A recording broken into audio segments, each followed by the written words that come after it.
हाँ बेटा नमस्कार। 11th क्लास का बायोलॉजी का आज अपना अगला लेक्चर शुरू कर रहे हैं। तो अपन पिछले लेक्चर का थोड़ा सा ध्यान करें तो हम वायरस पढ़ रहे थे। वायरस को पढ़ना ज़रूरी क्यों था? क्योंकि विटेकर ने क्या किया है, पंचजगत प्रणाली में वायरस को कोई भी स्थान नहीं दिया है ना, जबकि वायरस आता बायोलॉजी में ही है। वायरस के अलावा एक चीज़ और आती है जिसको हम सहवाक कहते हैं, अंग्रेजी में लाइकेन बोला जाता है इसको भी विटेकर ने कहीं भी स्थान नहीं दिया। तो कुल मिलाकर के पंचजगत प्रणाली जो पढ़ रहे थे उसके अलावा हमें दो चीज़ पढ़नी है, एक वायरस और एक लाइकेन। ठीक है, वायरस की हमने पढ़ी थी, खोज पढ़ ली, जैविक और अजैविक लक्षण पढ़ लिए, है ना। अब आते हैं अपन कहाँ, विषाणु की संरचना पर। विषाणु की संरचना पर देखिए, विषाणु की जो संरचना होती है, सबसे पहली बात तो ये कैसे होते हैं, कण समान होते हैं। परपोषी कोशिका के बाहर जब होते हैं तो विषाणु क्या कहलाते हैं, कण कहलाते हैं। ठीक है, अब इनकी जो संरचना है उस संरचना के अंतर्गत मुख्य रूप से इनके तीन घटक होते हैं, नंबर 1, 2 और 3। इन तीन घटकों में क्या क्या होता है? एक होता है कैप्सिड। क्या होता है? कैप्सिड। एक होता है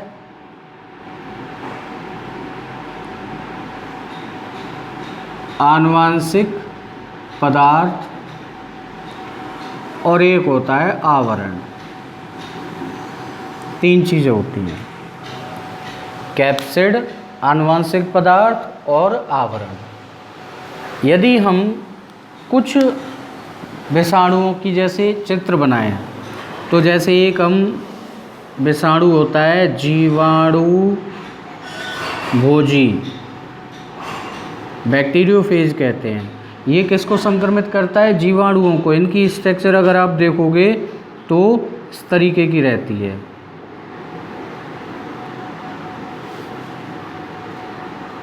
इस तरीके की, इसको स्ट्रक्चर को क्या कहते हैं? एक मेढक का लार्वा होता है जिसका नाम है टैडपोल। टैडपोल लार्वा के समान। और यदि देखें हम, जिसको हम बार बार पढ़ रहे थे टीएमबी को, तो टीएमबी कैसे होते हैं? छड़ के आकार के होते हैं। कैसे होते हैं? छड़ के आकार के।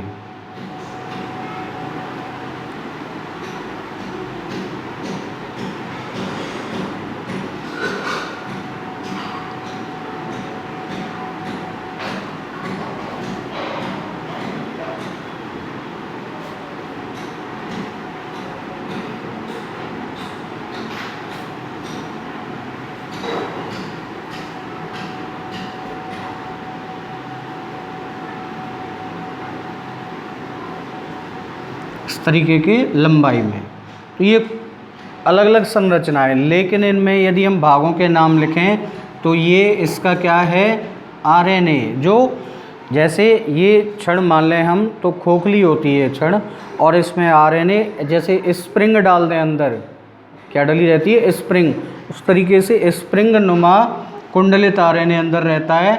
और ये ऊपर का जो आवरण है ये क्या कहलाता है? कैप्सिड कहलाता है। ऐसे यहाँ पर देखें तो ये डीएनए हो गया, सिर वाले भाग में भरा हुआ है, और ये वाला भाग क्या हो गया? कैप्सिड हो गया। ठीक है, तो ये संरचना देखने पर एक चीज़ हमें पता लग रही है कि आनुवंशिक पदार्थ डीएनए या आरएनए, अगर हम संरचना के बारे में बात करें तो विषाणु या वायरस में क्या होता है कि वायरस का जो आनुवंशिक पदार्थ होता है वो या डीएनए हो सकता है या आरएनए हो सकता है। इनके चारों ओर एक प्रोटीन का आवरण उपस्थित रहता है, उस आवरण को कहते हैं कैप्सिड, है ना। तो आनुवांशिक पदार्थ किससे घिरा रहता है? कैप्सिड से घिरा रहता है। यही संरचना होती है विषाणु की, बहुत सिंपल संरचना। अब देखते हैं कैप्सिड क्या होते हैं। कैप्सिड का अर्थ अभी हम बता रहे थे, प्रोटीन निर्मित। किससे निर्मित होता है? प्रोटीन से। प्रोटीन निर्मित आवरण जो आनुवांशिक पदार्थ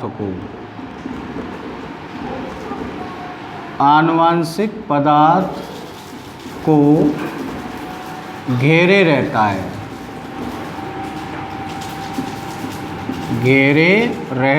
है, इसको कहते हैं कैप्सिड।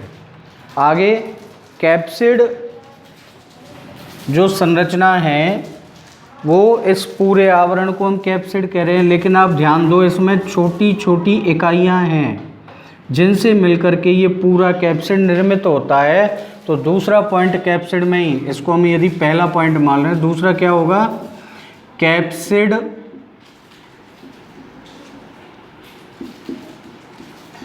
छोटी छोटी इकाइयों, छोटी छोटी प्रोटीन निर्मित इकाइयों,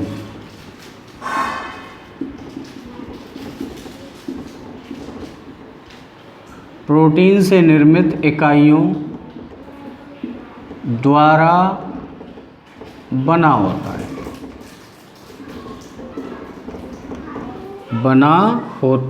है। ठीक है। नंबर 3, ये इकाइयाँ कैप्सोमियर कहलाती हैं। कैप्सोमियर कहलाती हैं।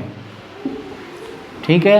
यदि आप हिंदी नाम समझना चाहो तो जैसे हम लिख रहे हैं कैप्सिड, ये अंग्रेजी वर्ड है, हिंदी में कहते हैं इसको पेटिका।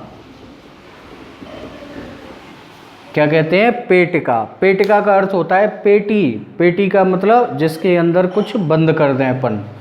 तो एक पेटी या पेटिका जिसके अंदर क्या बंद है? आनुवांशिक पदार्थ। और दूसरा शब्द क्या है? कैप्सोमियर। इसको अंग्रेजी में कहते हैं पेटिकांशक, मतलब उस पेटिका का एक छोटा अंश, एक छोटा भाग, एक इकाई हो गई। इसलिए कैप्सोमियर एक प्रोटीन की इकाई और कैप्सिड कई सारे कैप्सोमियर मिलकर के जो संरचना आवरण बना रहे हैं वो कैप्सिड। ठीक है। तो कैप्सिड क्या हो गया? प्रोटीन निर्मित आवरण जो आनुवांशिक पदार्थ को घेरे रहता है। क्या करता है? आनुवांशिक पदार्थ को चारों ओर से घेरे रहता है। ये कहलाता है कैप्सिड या पेटिका। अब कैप्सिड क्या होता है? कई छोटी छोटी प्रोटीन से निर्मित इकाइयों द्वारा बना होता है और इन इकाइयों को कहते हैं कैप्सोमियर। ठीक है, ध्यान देना। इसका अर्थ ये हो गया कि कैप्सिड जिस प्रोटीन से निर्मित हो रहा है, कैप्सोमियर भी उसी प्रोटीन का बना होगा, है ना? क्योंकि प्रोटीन से निर्मित इकाइयाँ ही क्या बना रही हैं? कैप्सिड बना रही हैं। तो एक ही प्रोटीन हो गई। फिर इसके बाद में नंबर 2 पे आता है आनुवांशिक पदार्थ की बात। आनुवांशिक पदार्थ में हम बता रहे थे कि विषाणुओं में आनुवांशिक पदार्थ एक ही प्रकार का पाया जाता है, या तो वो डीएनए होगा अथवा आरएनए। जैसे दूसरे नंबर पर हम यहाँ ले लेते हैं आनुवांशिक पदार्थ।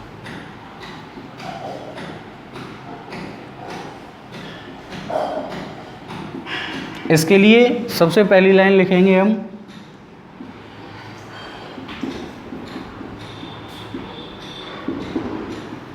विषाणुओं में एक ही प्रकार का, कोष्ठक में लिख दो डीएनए या आरएनए।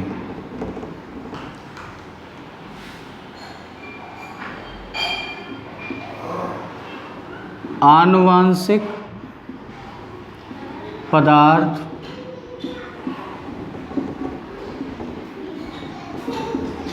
पाया जाता है ना।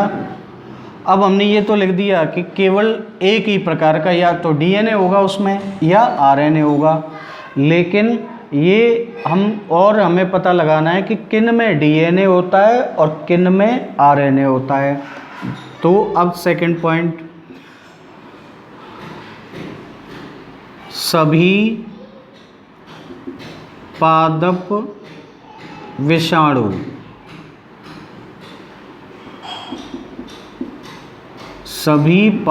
विषाणुओं में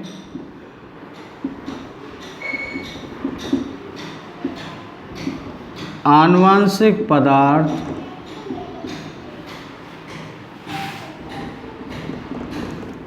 आरएनए होता है। किसमें? पादप विषाणुओं में क्या होगा आनुवांशिक पदार्थ? आरएनए। डीएनए नहीं पाया जाता। पादप विषाणु किनको कह रहे हैं?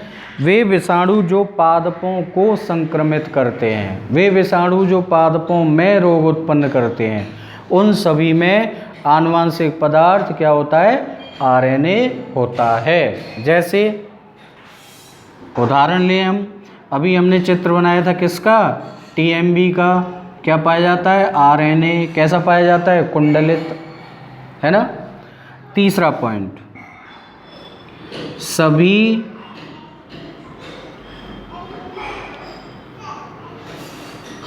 या फिर हम दूसरे शब्दों में यूँ लिख दें कि पादप विषाणुओं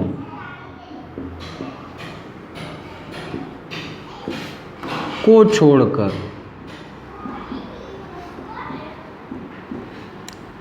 अन्य सभी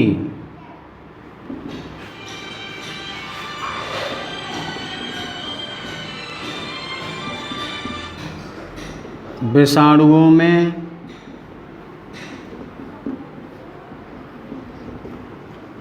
आनुवांशिक पदार्थ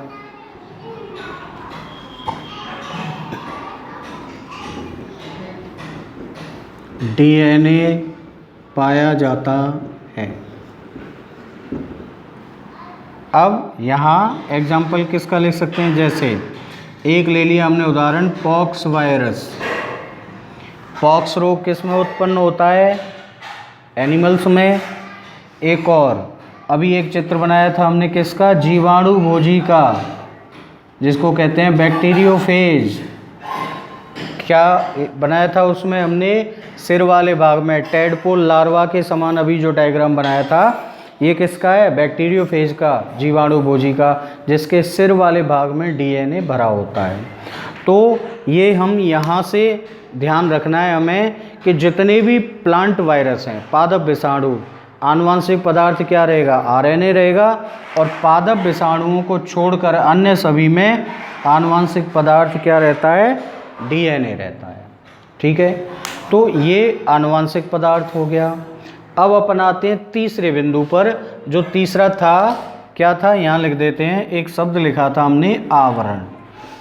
आवरण जो है वो क्या होता है? कई विषाणुओं के चारों ओर एक प्रोटीन, कार्बोहाइड्रेट और लिपिड से निर्मित एक आवरण पाया जाता है, एक कैप्सूल पाया जाता है, उसको ही कहते हैं आवरण या एनवेलप। तो ये कुछ में पाया जाता है, कुछ में नहीं भी हो सकता है, तो ये इतना इम्पोर्टेंट नहीं है। लेकिन अगर हम संरचना पढ़ते हैं तो इसको हम सम्मिलित करते हैं।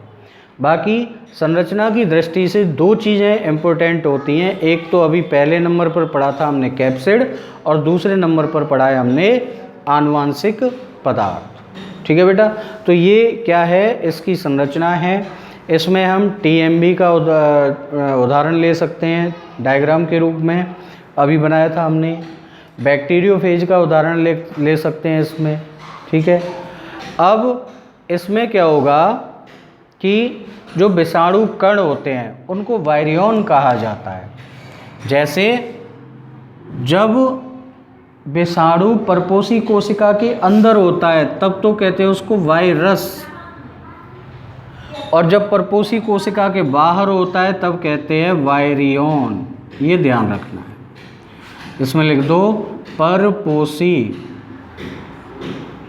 से बाहर जो कण समान संरचना पाई जाती है वो वायरियन कहलाती है, और परपोषी के अंदर जो एक्टिव संरचना रहती है वो क्या कहलाती है, वायरस कहलाती है। वायरस और वायरियन में ये अंतर होता है। ठीक है, समझ में आ गया। वायरस और वायरियन में अंतर, वायरस परपोषी के अंदर जब एक्टिव होता है तब वायरस, और परपोषी के बाहर जब वो इनर्ट या एक पार्टिकल कण के रूप में होता है तब उसको कहते हैं वायरियन। ठीक है, अब इसके बाद एक शब्द और आता है, वो क्या शब्द आएगा, वायरस, वायरियन, और इसी के साथ में एक तीसरा वर्ड और होता है,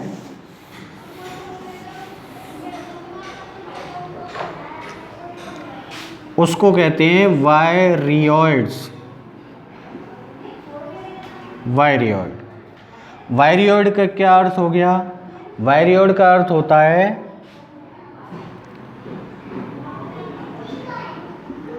कैप्सिड यानी आवरण रहित,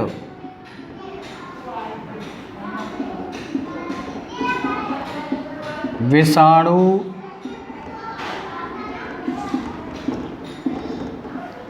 आनुवांशिक पदार्थ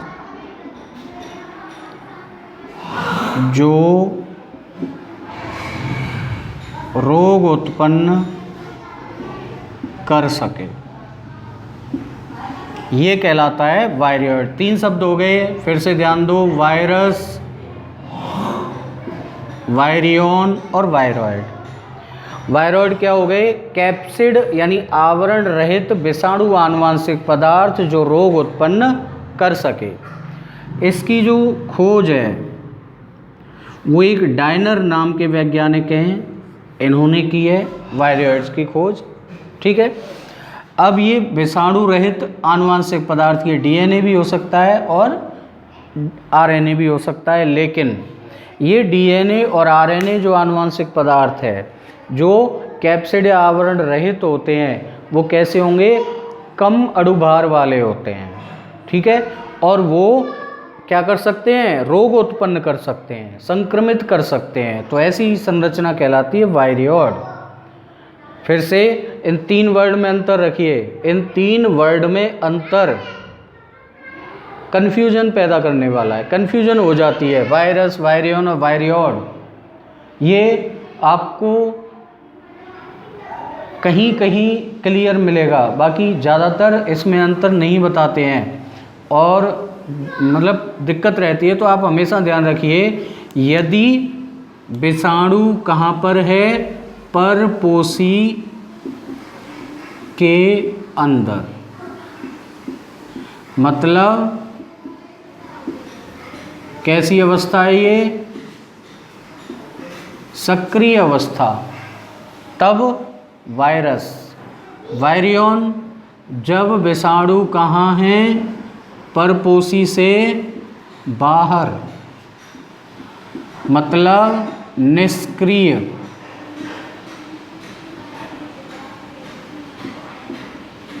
कण समान, तब इसको क्या कहेंगे, वायरियन। और कैप्सिड यानी आवरण रहित आनुवांशिक पदार्थ जो क्या करे, रोग उत्पन्न कर सके, ये कहलाता है वायरियोइड। तो इन 3 वर्ड्स को आप हमेशा ध्यान रखिए। ठीक है, बहुत सिंपल है, थोड़ा सा ध्यान रखने वाली बात है। तो ये वायरस की संरचना और वायरस, वायरियन और वायरियोइड में ये अंतर। ठीक है, इससे आगे अपन लाइकेन के बारे में और जानकारी करेंगे अगले लेक्चर में। जब तक आप वायरस को पढ़िए। ठीक है बेटा, धन्यवाद।